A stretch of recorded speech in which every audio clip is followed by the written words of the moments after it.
How's it going, guys? And in today's video we're going to be looking at another alternative to how we can solve a quadratic equation, which is completing the square.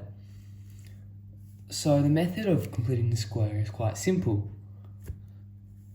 So simply, I'll start off with an example. We want to look at the coefficient of x here, which is -8 in this case. We halve it, square it, and add it to both sides. So what I mean by this is, so we have x squared, and then we halve -8, which is -4. We square it, which is 16, and then we add it. So -8x plus 16 plus 5 will equal 16. That's the same as adding 0, because I've added 16 to both sides. And now what you can notice is that this part will form a perfect square. So if you factorize that, you will get x minus 4 squared plus 5 will equal 16. Yep. So all we're doing is adding a constant term to this equation that will allow us to form a perfect square. And then, of course, if you were to expand that, x minus 4 squared, you would just get these three terms here. And now we can solve it much easier. So what I'm going to do now is bring the constant term to the right-hand side. So that means subtract 5 from both sides. X minus 4 squared will equal 11.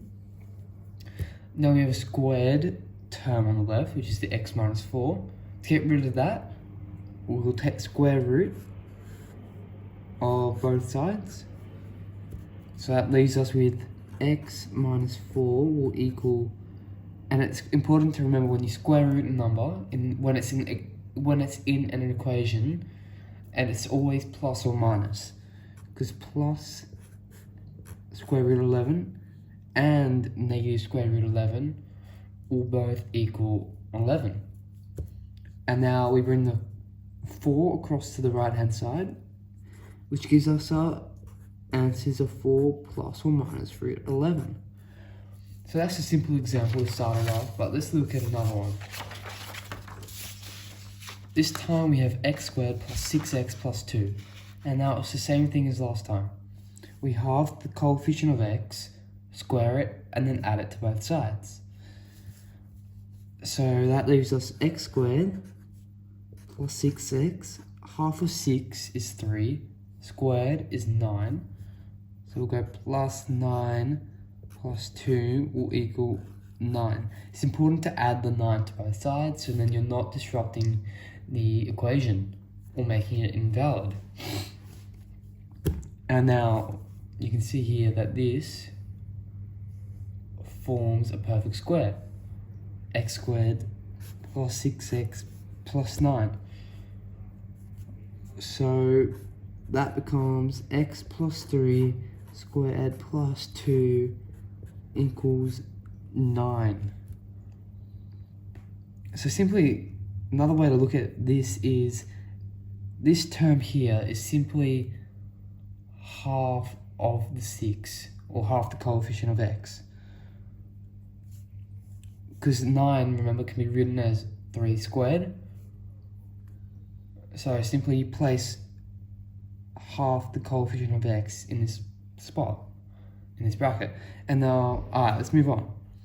So we'll bring the constant term 2 to the right hand side, which gives us x plus 3 squared equals 7. Now, like we said before, to get rid of the squared function, we have to take the square root of both sides. So x plus 3 will equal the square root of 7. Remember, plus or minus. And now we take the 3 across to the other side, so minus 3 on both sides.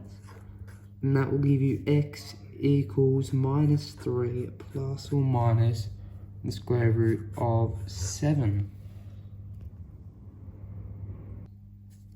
Now, the next equation we're going to look at is a little different in the fact that it's non-monic. That is, the coefficient of x squared is no longer 1. However, the important thing to note is that completing the square only works when the coefficient of x squared is monic, or 1. So what we need to do then is get rid of this coefficient of x squared. And the easiest way to do that is divide each term by this coefficient, which in this case is 2. So dividing each term by 2 will give you x squared plus 7 on 2x plus 3 equal to 0. Now we do the same thing as before.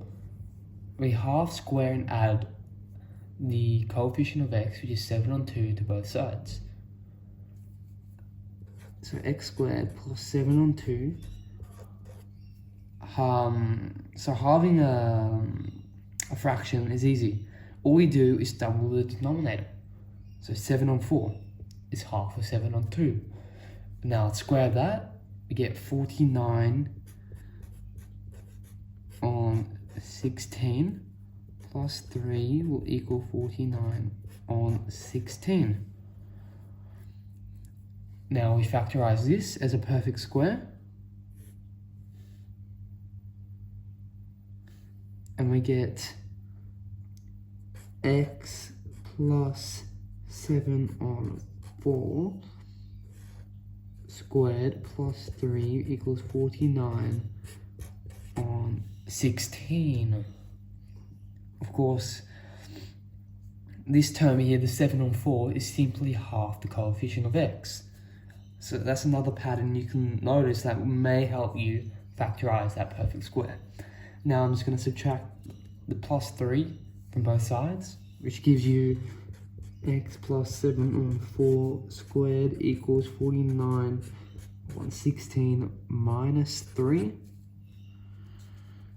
I'm just going to make that a little nicer. So 49 on 16 minus 3, that's simply the same as a calculator for this one.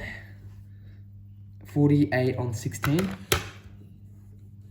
So x plus 7 on 4 squared equals 49 on 16 minus 48 on 16, which equals 1 on 16. Now we simply take the square root of both sides to get rid of the squared function. That gives us x plus 7 on 4 will equal plus or minus the square root of 1 on 16. But remember it has to be plus or minus because we're taking the square root. And simplifying the square root of 1 on 16, you should know that is simply plus or minus 1, or not, equals plus or minus 1/4. And now I'm going to subtract the 7 on 4 from both sides, which gives us x equals minus 7 on 4 plus or minus 1 on 4. And that's how you complete the square. I hope it helps.